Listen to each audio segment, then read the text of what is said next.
오늘은 9월 16일 창세기 24장 28절부터 53절까지입니다. 먼저 28절부터 33절 말씀을 보게 되면 오늘 본문은 계속 길기 때문에 제가 중간중간만 읽고 나머지 여러분들이 읽어보셔야 돼요. 28절부터 33절까지는 그 리브가가 이 얘기를 듣고 집으로 달려갑니다. 먼저. 그래서 이 사실을 다 얘기해줘요. 그랬더니 그 어머니나 아버지나 전부 다 나와서 이 노종을 환영해 주는 장면이 나오게 됩니다. 그리고 이 노종은 그 리브가의 오빠가 있었는데 라반이 있었어요. 라반이 먼저 영접하면 노종에게 얘기를 해요. 낙타를 주십시오. 짚을 먹이겠습니다. 그리고 당신을 위해 잔치를 벌이겠습니다. 음식을 다 준비했으니까 편하게 씻고 식사하세요 라고 얘기했더니 이 노종이 뭐라고 말합니까? 이 노종이 중요한 얘기를 하죠. 자, 33절이 제일 중요해요. 그건 읽어볼게요. 그 앞에 음식을 베푸니 그 사람이 이르되 내가 내 일을 진술하기 전에는 먹지 아니하겠나이다. 라반이 이르되 말하소서. 음식을 다 준비해 놨어요. 솔직히 이 노종은 지금 가나안 땅에서 이 먼 거리로 온 거 아닙니까? 나홀의 성까지. 그러면 광야길을 걸었기 때문에 심신이 지쳤을 것이고 갈 길을 몰라 불안한 마음으로 왔을 텐데 얼마나 마음도 지쳤겠어요. 일단은 좀 숨 좀 돌리고 음식도 먹어가며 시원하게 좀 씻고 그리고 얘기할 수 있지 않습니까? 그런데 이 노종은 뭐라고 말해요? 음식을 앞에 놓고 내가 여기 온 이유를 말하기 전에는 이 음식을 먹지 않겠습니다라고 선포하는 거예요. 이 노종은 자신의 평안과 안위와 휴식과 쉼을 위하여 먼저 음식을 섭취하는 것이 아니라 이 섭취하기 전에 내가 지금 피곤하고 어렵고 괴롭지만 그래도 내가 여기 온 목적은 사명이 있어서 왔으니까 이 사명을 먼저 감당하겠소 라고 말하는 거예요. 이게 사명자의 올바른 삶이에요. 자신의 안위를 위해서가 아니라 사명을 위해서 노력하는 이 노종의 모습이 얼마나 성실합니까? 여러분, 우리도 하나님의 사명자 아닙니까? 그리스도께서 우리에게 사명을 주지 않았어요? 그 사명을 감당하기 위해서 먼저 노력하고 힘을 쓰는 것이 우리의 삶의 우선순위가 되어야 된다라는 거예요. 저와 여러분들은 사명자예요. 복음을 전해야 돼요. 그리고 예수 믿는 사람들처럼 거룩하게 살아야 돼. 그리고 우리의 삶으로 그들에게 빛을 보여야 돼. 그것이 우리의 사명 아니겠어요? 그 사명을 먼저 감당하기 위해 노력하는 우리가 되어야 되겠다라는 거예요. 34절부터 48절은 굉장히 길죠. 이 부분은 어떤 내용이냐면 이 아브라함의 종이 이 가족을 설득하기 위하여 지금까지 하나님께서 인도하신 것들을 얘기합니다. 내가 여기 왜 왔고 어떻게 왔고 뭐 이런 얘기를 쭉 하는 거예요. 그런데 이 노종은요, 자신의 언변으로 이 사람들을 설득하여 이삭의 아내 될 이 리브가를 데려가겠다는 생각이 전혀 없어요. 다 보면 하나님께서 하신 일을 간증하는 것 뿐이야. 그러니까 이 사람은 자신의 언변으로 설득하는 것이 아니라 하나님께서 인도하신 것들을 그들에게 소개함으로 간증함으로 그들의 마음을 하나님이 역사하시기를 원하는 마음으로 얘기하고 있다라는 거예요. 모든 과정이 하나님의 은혜다. 모든 과정이 하나님의 역사였다라고 그는 고백하고 있는 것입니다. 여러분, 그렇습니다. 여러분들이 인생을 살아가는데 물론 인생은 내가 사는 거죠. 내가 살다 보니까 내 노력으로 내 힘으로 이루어진 것 같이 보이는 게 많이 있겠죠. 그러나 그 모든 것들을 믿음으로 보면 다 여러분들의 능력이 아니라 하나님의 은혜였음을 알아야 된다라는 거예요. 전부 다 하나님의 은혜였다. 하나님의 은혜였음을 그가 고백하는 것처럼 우리도 하나님의 인도하심과 은혜를 고백하며 살아가는 여러분 되기를 축원드립니다. 특별히 42절과 44절을 보면 그가 기도한 내용을 얘기하고 있다는 거예요. 42절과 44절입니다.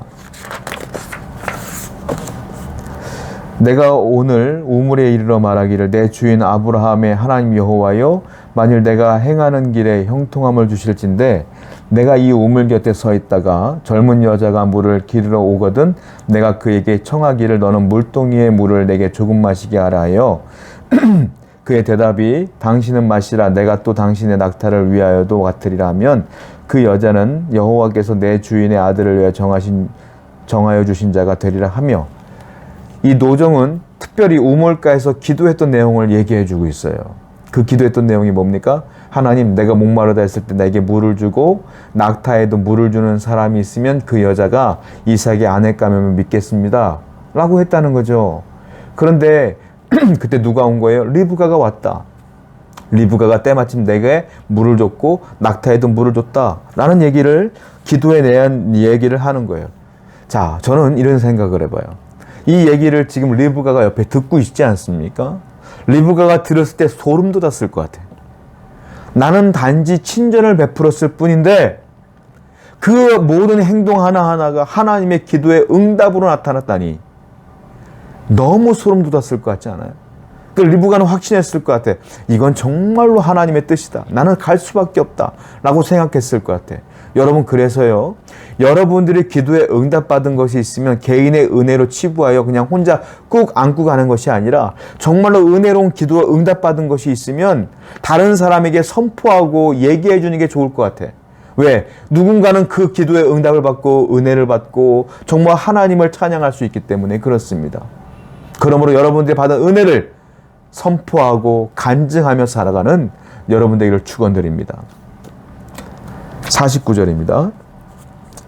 이제 당신들이 인자함과 진실함으로 내 주인을 대접하려거든 내게 알게 해주시고 그렇지 아니할지라도 내게 알게 해주셔서 내가 우로든지 좌로든지 행하게 하소서. 지금까지 이 노정은 할 만큼 다 했어. 여기까지 왔죠. 기도도 했죠. 기도 응답받은 것도 설명했죠. 간증했죠. 하나님의 은혜라 다 이겼죠. 정말로 힘을 다해서 했어. 그리고 뭐라고 말합니까? 이제 독촉하는 거예요. 49절. 이제 당신들이 결정하시오. 당신들의 딸을 내 주인의 아들과 결혼시키겠소? 안 시키겠소? 이제 결정하세요. 우로나, 그리고 뭐 중요한 단어가 있는데 우로든지 좌로든지 행하게 하소서. 이 말은 무슨 말이냐면 이제 결정은 우가 됐던 좌가 됐던 난 모르겠어 이 말이에요.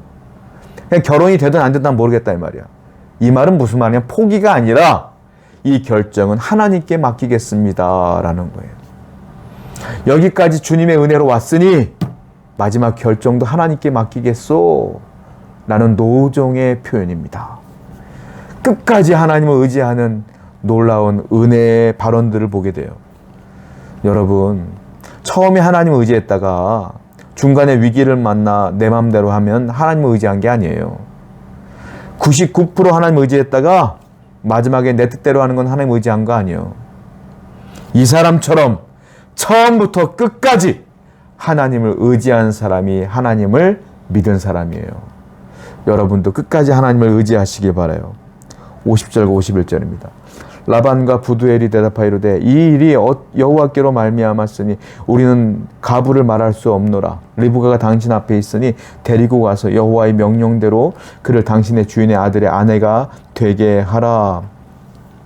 결국은 이건 역시 하나님이 하신 것인데 어떻게 우리가 내 딸을 주고 말고를 결정하겠느냐. 하나님이 여기까지 인도했더라면 하나님의 뜻이지. 그러면 이 아이를 데리고 가서 당신의 주인의 아들과 결혼시키시오 라고 말하는 거예요.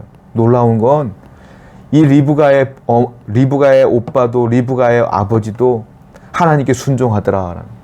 노종도 하나님께 순종하더라. 순종하는 사람들끼리 모였더니 하나님의 뜻이 이루어지더라. 하나님의 뜻은 순종하는 사람들에 의하여 이루어져요. 여러분들에게 하나님의 뜻은, 형통함은 여러분들이 순종할 때 이루어진다라는 거예요. 오늘도 하나님의 뜻대로 순종하는 여러분들에게 축원드립니다. 52절입니다.